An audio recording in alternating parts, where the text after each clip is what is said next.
Números capítulo 29 comienza diciendo que el día primero del mes séptimo harán sonar las trompetas y celebrarán una convocación santa.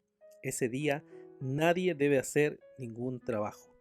Podemos ver que del verso 1 al verso 11 comienza a describir cuáles eran las ofrendas que se daban aquí en el mes séptimo y nos dice que primero se debe tocar la trompeta, nadie debe trabajar, luego empieza a describir cuáles deben ser los holocaustos que se deben ofrecer. Eran generalmente un becerro, un carnero y corderos sin defectos, con harina y aceite que siempre se traían en distintas cantidades a la presencia de Dios. También había siempre un macho cabrío para la expiación que se traía para reconciliarse con el Señor. El día 10 de ese mismo mes lo que se hacía era ayunar y se presentaban otros holocaustos al Señor como un becerro, un carnero y 7 corderos sin defecto nuevamente mezclados con ciertas cantidades de harina y aceite y un macho cabrío para la expiación.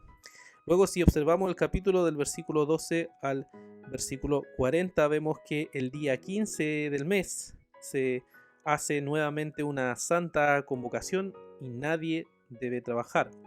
Se debe celebrar durante 7 días esta fiesta al Señor y cada día de estos 7 días se debe ofrecer ciertas cantidades diferentes de animales, también mezclados con aceite y harina. Se deben traer becerros, se deben traer carneros, se deben traer corderos de un año sin defectos, con ciertas cantidades de aceite y harina. Y el octavo día, después de haber pasado estos 7 días, ¿cierto? Vemos que se hace otro llamado, otra santa convocación al pueblo para adorar al Señor. Y todo esto entonces es lo que nos dice el capítulo 29 que debe hacerse. Termina señalando las siguientes palabras en el verso 40. Y Moisés repitió a los hijos de Israel todo lo que el Señor les había ordenado decirle.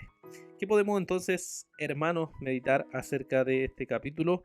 Podemos primero pensar que el mes séptimo era un mes muy importante para buscar al Señor, para encontrarse con el Señor y entregarle al Señor estas ofrendas que Dios había pedido. Esto es muy similar a lo que se hacía en el día del Señor o el día de reposo, el día en que era un día totalmente consagrado a Dios. Y ahora nosotros como cristianos también tenemos este día del Señor, este día de reposo cristiano, en donde ese día es donde nosotros debemos entregarnos por completo al Señor y debemos preguntarnos constantemente en ese día cuánto nos entregamos al Señor, cuánto nos alegramos en el Señor, cuánto ofrendamos al Señor ese día.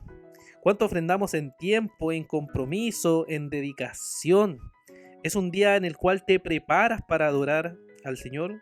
¿O hace cuánto tiempo quizás ni siquiera ayunas para buscar la presencia de Dios en ese día en el cual celebramos? Y también debemos ver que este día se observaba en este capítulo mostrando que era un día en el cual se reconciliaban con el Señor. Si uno lee atentamente el capítulo, se va a encontrar muchas veces que había un macho cabrío que se debía traer como expiación para reconciliarse con Dios. O sea, era un día en donde el pueblo se alegraba, pero también era un día donde el pueblo confesaba su pecado y se reconciliaba con Dios. Era un día de confesión, era un día de entregarse al Señor y de reconocer el pecado, de reconocer que hemos fallado. Y eso mismo es lo que hacemos cuando nos reunimos el día del Señor en el culto. Agradecemos, intercedemos, pero también confesamos nuestro pecado. Confesamos que somos personas necesitadas de Cristo, que somos personas necesitadas del Evangelio, que somos personas necesitadas de la gracia de Dios. Y cada día del Señor recordamos que hubo un Cordero sin defecto, puro, que pagó por nosotros, que hizo expiación por nosotros, y eso es lo que nos permite ir a la presencia de Dios. Es Cristo, nuestro Salvador, el cual celebramos y recordamos el día del Señor, porque no solamente Él hizo expiación y murió por nosotros, sino que además resucitó por nosotros. Y eso es lo que nos da la esperanza para seguir confiando y viviendo cada día del Señor para su gloria.